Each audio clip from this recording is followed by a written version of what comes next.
नमस्कार दोस्तों, नॉलेज मंडली में आप सभी का स्वागत है। आपकी तैयारी को आगे बढ़ाते हुए हम कर रहे हैं आज MCQ on leave rules as per 7 CPC.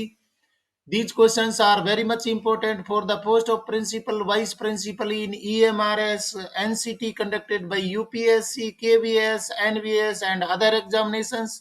तो देखते हैं सबसे पहला question 141। How many months of leave together with any period of duty beyond leave may be granted to a government servant if he is declared by a medical authority to be completely and permanently incapacitated for further service। Hindi अर्थ देखते हैं। एक सरकारी कर्मचारी को छुट्टी से परे ड्यूटी की किसी भी अवधि के साथ कितने महीने की छुट्टी दी जा सकती है अगर उसे चिकित्सा प्राधिकरण द्वारा आगे की सेवा के लिए पूरी तरह और अस्थायी रूप से अक्षम घोषित किया जाता है। क्वेश्चन को समझते हैं कि मेडिकल बोर्ड ने उसको कंप्लीटली इनकैपेसिटेटेड कर दिया है, मतलब अक्षम बना दिया है, अक्षम घोषित कर दिया है। इन परिस्थितियों में यहाँ पर बताया गया है how many months of leave together with any period of duty, duty के साथ में कितने दिन की छुट्टी उसको मिल सकती है। ऑप्शन देख लेते हैं। A 4 months, B 8 months, C 12 months, D 6 months। Correct answer is D 6 month. उसको 6 महीने की छुट्टियां हैं वो मिल सकती हैं इन परिस्थितियों में अगर उसको परमानेंटली इनकैपेसिटेटेड घोषित कर दिया है, मतलब कर्मचारी को ड्यूटी के लिए अक्षम घोषित किया है, तो निश्चित रूप से उसको 6 महीने की ड्यूटी के साथ में छुट्टियां मिल सकती हैं। सही उत्तर हो जाएगा D. Question number 142. Can compensatory leave granted to a government servant in lieu of duty performed on a Sunday or a holiday be treated as holiday for suffixing it to leave? Hindi अर्थ देखते हैं। क्या किसी सरकारी कर्मचारी को रविवार या छुट्टी के दिन की गई ड्यूटी के बदले दी गई प्रतिपूरक छुट्टी को पहले या प्रत्यय लगाने के लिए अवकाश माना जा सकता है? क्वेश्चन को समझते हैं। कंपनसेटरी लीव कब दी जाती है? संडे या हॉलीडे को ड्यूटी करने पर उसको कंपनसेटरी लीव दी जाती है। क्या इस कंपनसेटरी लीव को किसी अन्य हॉलीडे के साथ में प्रीफिक्सिंग या सफिक्सिंग के रूप में लिया जा सकता है या नहीं लिया जा सकता? ऑप्शन देखते हैं। A yes but only Sunday allowed, B yes, C yes but duty performed on a closed holiday only allowed, D not at all allowed. Correct answer is B yes allowed. जो भी compensatory leave है उसको दूसरे holiday के साथ में जोड़ करके प्रीफिक्स या सफिक्स के रूप में लिया जा सकता है। सही उत्तर हो जाएगा बी। Question number 143। Which of the following sentences is not correct with respect to child care leave granted to women employees? महिला कर्मचारियों को दी गई चाइल्ड केयर लीव के संबंध में निम्नलिखित में से कौन सा वाक्य सही नहीं है? मतलब चाइल्ड केयर लीव में वो जो ऑप्शन दिए गए इनमें से कौन सा सेंटेंस है वो करेक्ट नहीं है, वो हमें पता लगाना है।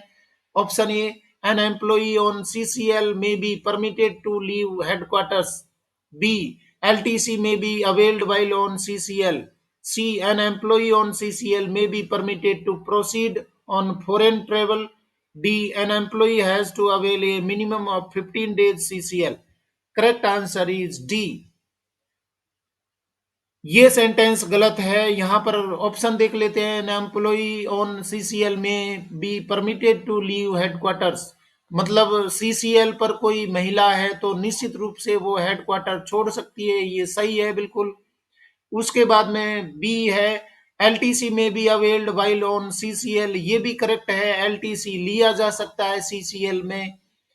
Next, an employee on CCL में be permitted to proceed on foreign travel, foreign travel के लिए भी वो जा सकता है, तो ये भी सही हो जाता है। परंतु an employee has to avail a minimum of 15 days CCL, तो यहाँ निश्चित रूप से 15 डेज सीसीएल की कंडीशन है वो नहीं है, ये सेंटेंस गलत हो जाता है।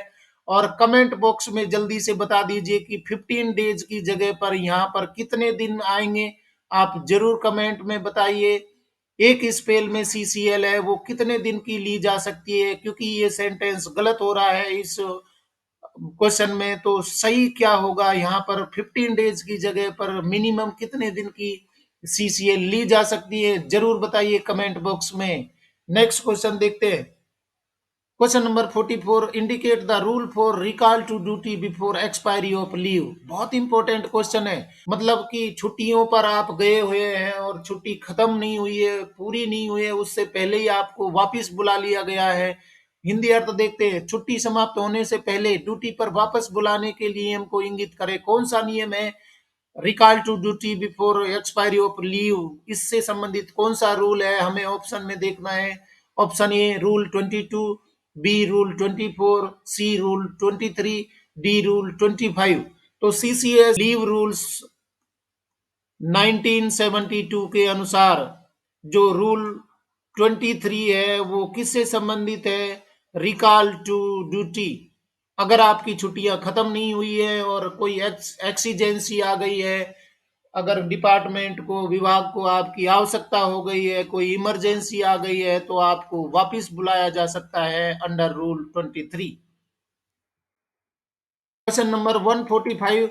What are the service benefits that get affected if the willful absence from duty is not regularized by the competent authority and treated as disnun? बहुत इंपॉर्टेंट क्वेश्चन है। हिंदी अर्थ देखते हैं। यदि सक्षम प्राधिकारी द्वारा जानबूझकर ड्यूटी से अनुपस्थित रहने को नियमित नहीं किया जाता है और गैर ड्यूटी के रूप में माना जाता है, तो सेवा लाभ क्या प्रभावित होते हैं? आप जानबूझकर ड्यूटी से एब्सेंट रहे हैं और उस एब्सेंस को जो अथॉरिटी है उसने किसी तरीके की लीव के रूप में रेगुलराइज्ड नहीं किया है और उसको माना है डायजनन के रूप में, अकार्य दिवस के रूप में माना है, तो वो आपकी सर्विस को किस तरीके से प्रभावित करेंगे? ऑप्शन देखते हैं। A increment, B leave, C pension, D all the above. Correct answer is D all the above. डायजनोन है वो इंक्रीमेंट को प्रभावित करता है, लीव जो लीव खाता है, लीव अकाउंट है, उसको भी अब प्रभावित करता है और पेंशन को भी प्रभावित करता है, क्योंकि अकार्य दिवस है या डायजनोन है उसको किसी भी मामले में कंसीडर नहीं करते हैं। सही उत्तर हो जाएगा D. Question number 146. What are the rules relating to action warranted against government servants remaining absent from duty without grant of leave? बिना छुट्टी के ड्यूटी से अनुपस्थित रहने वाले सरकारी सेवकों के विरुद्ध आवश्यक कार्रवाई से संबंधित नियम क्या है? कौन सी कार्रवाई करनी होती है और नियम क्या है उससे संबंधित? ऑप्शन देखते हैं। A FR 17A, B proviso to FR 17(1), C. Rule 32(6) of CCS leave rules. D. All the above rules. Correct answer is D. All the above rules. मतलब समझ लेते हैं कि क्या सरकारी कर्मचारी के खिलाफ कार्रवाई की जाएगी अगर वो ड्यूटी से एब्सेंट रहता है, उसको किसी तरीके की लीव ग्रांट नहीं की गई है, किसी प्रकार की छुट्टी उसको नहीं दी गई है, फिर भी वो विलफुली एब्सेंट रह रहा है, तो उसके खिलाफ कार्रवाई है वो कौन कौन से नियम के तहत की जाएगी? सबसे पहले ए FR 17A, जो फंडामेंटल रूल 17A के तहत कार्रवाई की जा सकती है। साथ में ही प्रोविसो टू FR 17(1) के तहत भी कार्रवाई की जा सकती है और रूल 32(6) ऑफ सीसीएस रूल्स के तहत भी उसके खिलाफ कार्रवाई की जा सकती है। सही उत्तर हो जाएगा D. Question number 147. Indicate the number of days of EL at credit to be given for every calendar year. प्रत्येक कैलेंडर वर्ष के लिए दिए जाने वाले ईएल के दिनों की संख्या बताएं। ये जो क्वेश्चन है वो नॉन वेकेशनल डिपार्टमेंट के लिए है और जनरली क्वेश्चन है नॉन वेकेशनल डिपार्टमेंट पर ही पूछे जाते हैं, क्योंकि आपको मालूम है कि वेकेशनल डिपार्टमेंट है वो बहुत कम होते हैं। एजुकेशन डिपार्टमेंट है उसके कर्मचारी वेकेशनल में आते हैं। जनरली यहाँ पर जो क्वेश्चन है वो पूछा गया है कि नॉन वेकेशनल डिपार्टमेंट के प्रत्येक कैलेंडर वर्ष में कितने ईएल क्रेडिट की जाती है। बहुत इंपॉर्टेंट क्वेश्चन है, पूछा जाता है, आसान लग रहा है परंतु सफोला है, खतरनाक भी उतना ही है। ऑप्शन देखते हैं। A 40 days, B 60 days, C 30 days, D 45 days. Correct answer is C 30 days. 30 दिन का मिलेगा, उसको 15-15 दिन की ईएल है वो खाते में क्रेडिट की जाती है। और ये भी आपको पता है कि 15 दिन की ईएल है वो क्रेडिट की जाती है। ये फर्स्ट 15 डेज ईएल है वो क्रेडिट होंगी 1 जनवरी को एडवांस में, और सेकंड 15 डेज की ईएल क्रेडिट होती है 1 जुलाई को। तो इस तरीके के ये 15-15 मिल करके और हो जाते 30 डेज। और जल्दी से बता दीजिए कमेंट में, अगर वैकेशनल डिपार्टमेंट है तो कितनी ईएल क्रेडिट की जाएंगी, जरूर बताइए। वैकेशनल डिपार्टमेंट के लिए, वैकेशनल एम्प्लॉई है उनके लिए कितनी दिन की ईएल है वो कैलेंडर वर्ष में क्रेडिट की जाती है, और 1 जनवरी को कितनी की जाएगी, 1 जुलाई को एडवांस कितने क्रेडिट किए जाएंगे, जरूर कमेंट बॉक्स में बताइए। Question number 148. What is the maximum limit of EL accumulation in addition to the number of days encased along with LTC? बहुत इंपॉर्टेंट क्वेश्चन है। एलटीसी के साथ भुनाए गए दिनों की संख्या के अलावा ईएल संचय की अधिकतम सीमा क्या है? ऑप्शन देखते हैं। A 240 days, B 280 days, C 300 days, D 285 days. Correct answer is C 300 days. निश्चित रूप से इसका आंसर आपको मालूम है, उसने ईएल एनकेसमेंट किया है एलटीसी के टाइम पर, और एलटीसी के टाइम पर जितनी ईएल वो एनकेस कर चुका है उनके अलावा कितने दिन की ईएल क्रेडिट कर सकता है अपने खाते में, एकुमुलेट कर सकता है, वो 300 डेज। आपका उत्तर है वो सही हो जाएगा 300 डेज। और कमेंट में जल्दी बता दीजिए कि कमेंट में बताइए कि एलटीसी के टाइम पर या एलटीसी के रूप में एनकेसमेंट है वो एंटायर सर्विस में कितना लिया जा सकता है, कितने दिन के ईएल का एनकेसमेंट किया जा सकता है, कमेंट में जल्दी से बता दीजिए। Question number 149. What is the maximum number of days EL to be granted at a time in India? भारत में एक बार में ईएल दिए जाने वाले दिनों की अधिकतम संख्या क्या है? फिर से सफोला क्वेश्चन आ गया, पूछा जाता है परीक्षा में, हर बार आता है, निश्चित रूप से अभी भी ये इंपॉर्टेंट है। Option A 240 days, B 300 days, C 160 days, D 180 days. Correct answer is D 180 days. भारत में एक बार में दिए जाने वाले दिनों की अधिकतम संख्या है, मतलब कि भारत में अगर वो छुट्टी अवेल करना चाह रहा है, ईएल अवेल करना चाह रहा है तो 180 दिनों से अधिक नहीं मिलेगा। 180 डेज के लिए उसको ईएल है वो मिल सकती है अगर वो भारत में ईएल अवेल कर रहा है। और जल्दी से बता दीजिए, अगर भारत के पड़ोसी देशों में वो ईएल एनकेसमेंट करवा ईएल अवेल करना चाहता है तो कितने दिनों की ईएल उसको मिल सकती है, जल्दी बता दीजिए। भारत के अलावा वो कहीं भारत के पड़ोसी देशों में वो ईएल अवेल करना चाह रहा है तो कितने दिनों की ईएल उसको मिलेगी, जल्दी से बताइए कमेंट बॉक्स में। और क्वेश्चन का सही आंसर हो रहा है D 180 days. Question number 150. What is the maximum limit of EL granted in respect of class first और क्लास सेकंड सर्विस? श्रेणी फर्स्ट या श्रेणी सेकंड सेवा के संबंध में दी गई ईएल की अधिकतम सीमा क्या है? Option A 180 days, B 285 days, C 300 days and any portion of leave spent outside India, that is Bangladesh, Bhutan, Burma, Sri Lanka, Nepal and Pakistan, D 300 days at a time. Correct answer is C 300 days. Class first और class second के जो employee हैं, कर्मचारी हैं, उनको 300 EL है वो एक साथ में मिल सकती हैं, परंतु कंडीशन है, मैंने कमेंट में इससे पहले पूछा था क्वेश्चन आपको, अगर वो भारत से बाहर छुट्टियां बिता रहा है आउटसाइड इंडिया, और कहाँ पर बिताना चाहिए, वो बांग्लादेश में, भूटान, बर्मा, श्रीलंका, नेपाल या पाकिस्तान में जाता है तो उसको 300 दिनों की ईएल एक साथ में मिल सकती हैं, इकट्ठी मिल सकती हैं। अगर वो भारत में ही बिताता है ईएल तो वहां पर कंडीशन है वो इससे पहले वाले क्वेश्चन में देखी 180 डेज मिलेंगी। सही उत्तर हो रहा है सी। Question number 151. What will be the EL at credit on 30th June 2021 if a government servant joins duty on 2nd March 2021? यदि कोई सरकारी कर्मचारी 2 मार्च 2021 को ड्यूटी ज्वाइन करता है तो 30/6/2021 को क्रेडिट पर ईएल क्या होगा? Option A 15 days, B 10 days, C 8 days, D 9 days. Correct answer is C 8 days. उसको 8 डेज की ईएल है वो क्रेडिट की जा सकती हैं। सही उत्तर हो जाएगा सी।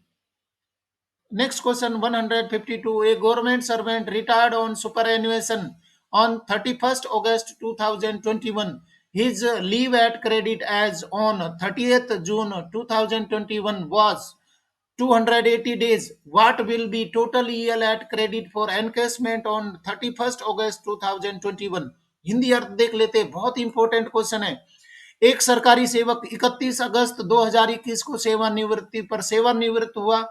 30 जून 2021 को क्रेडिट पर उनकी छुट्टी 280 दिनों की थी। 31 अगस्त 2021 को नकदीकरण के लिए क्रेडिट पर कुल ईएल कितना होगा? ऑप्शन देखते हैं। A 280 days, B 286 days, C 285 days, D 295 days.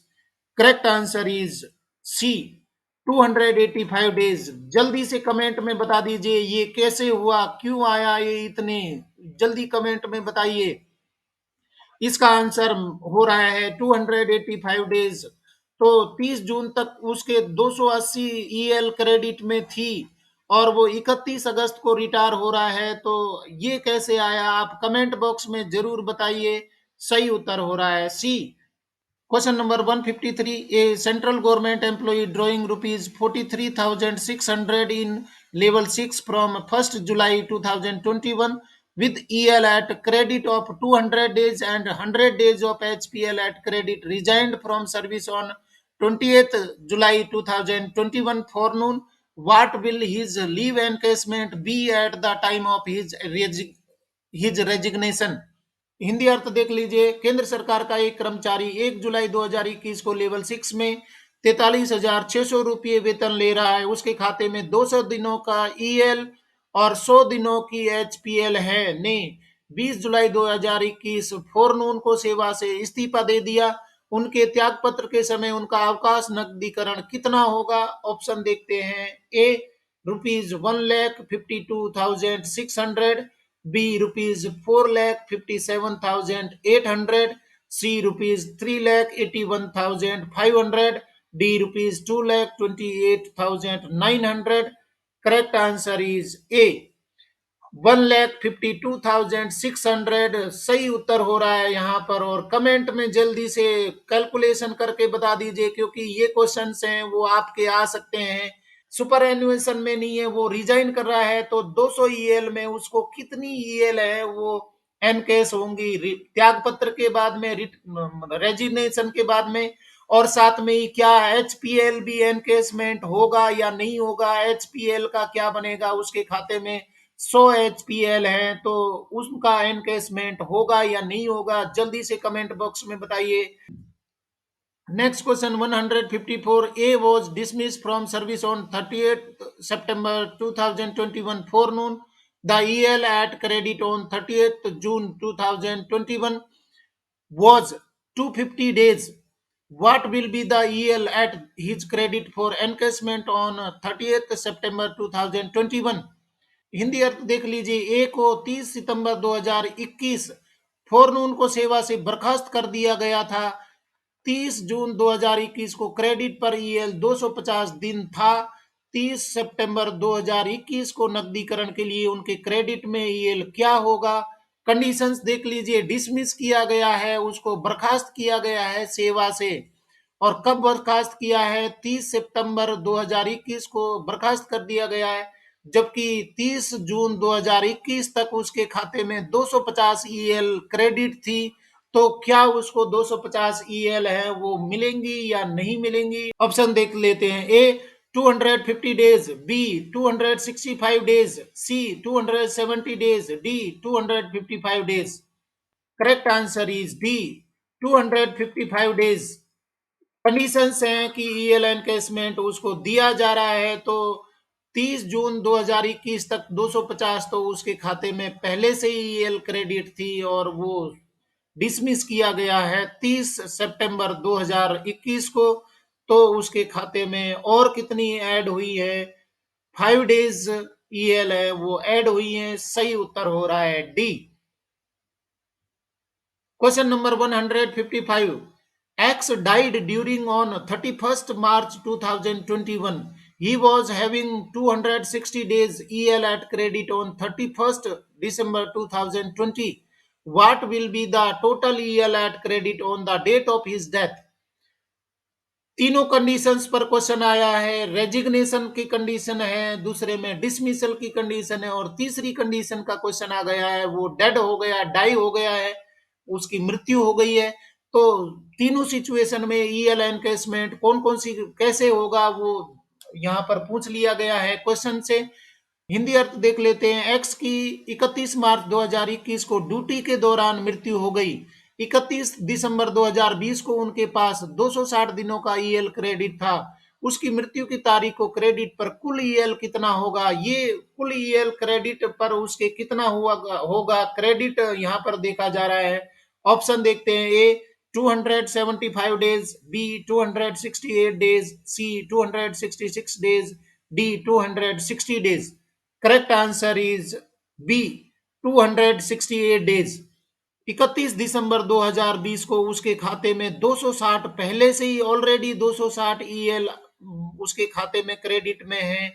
तो 31 मार्च तक उसके खाते में कितनी ईएल और ऐड हो जाएंगी? यहाँ पर ये हो रही है +8 हो जाएंगी, क्योंकि 31 मार्च तक की जो ईएल बनेंगी उसके खाते में, जिस दिन मृत्यु हुई है उस दिन तक की ईएल है उसके खाते में क्रेडिट होंगी। मतलब जनवरी से जून तक का जो फर्स्ट हाफ है उसमें 31 मार्च 2021 तक उसने सेवा करी है, तो 8 ईएल और ऐड हो जाएंगी। सही उत्तर हो जाएगा बी।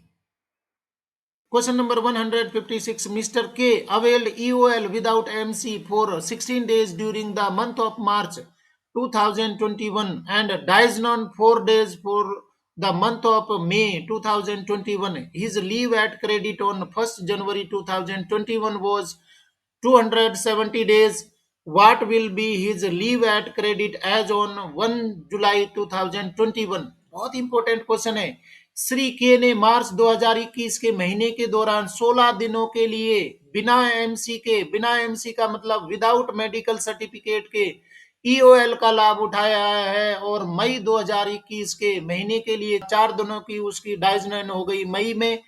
1/1/2021 को क्रेडिट पर उनकी छुट्टी 270 दिनों की थी। 1 जुलाई 2021 को क्रेडिट पर उसकी छुट्टी क्या होगी? यहाँ पर कंडीशन देखिए कि मार्च के महीने में उसने 16 दिनों का वो क्या ले रखा है, उसने XEOL ले रखा है, मतलब एक्स्ट्रा ऑर्डिनरी लीव पर है। और मई के महीने में वो 4 दिनों का उसका डायजनोन है, 4 डेज डायजनोन है, मतलब एकार्य दिवस है। 1/1/2021 को खाते में उसके 270 दिनों की ईएल ऑलरेडी है। तो 1 जुलाई 2021 को टोटल ईएल कितनी हो जाएंगी, कितनी प्लस होंगी? यहाँ पर कंडीशंस देख लीजिए कि 16 दिन का वो एक्स्ट्रा ऑर्डिनरी लीव है, 4 डेज डायजनन है, तो उसको 1 जुलाई 2021 को कितनी ईएल क्रेडिट होंगी? ऑप्शन देख लेते हैं। A 283 days, B 285 days, C 280 days, D 282 days. Correct answer is A 283 days. मतलब कि 270 उसके पास में पहले से ही है, और वहां पर 13 और मिल जाएंगी, तो 13 इसको मिलेंगी 1 जुलाई 2021 को। उसमें से काट लिए गए हैं 16 दिन का एक्स्ट्रा ऑर्डिनरी लीव और 4 दिन का डायजनोन है, उसको काट करके उसको 13 दिन का मिलेगा, टोटल हो जाएंगी 283 डेज। करेक्ट आंसर हो जाएगा ए। Question number 157. What is the entitlement of EL when a government servant availed full vacation in the vacation department? बहुत इंपॉर्टेंट क्वेश्चन है और आपसे संबंधित आ गया है।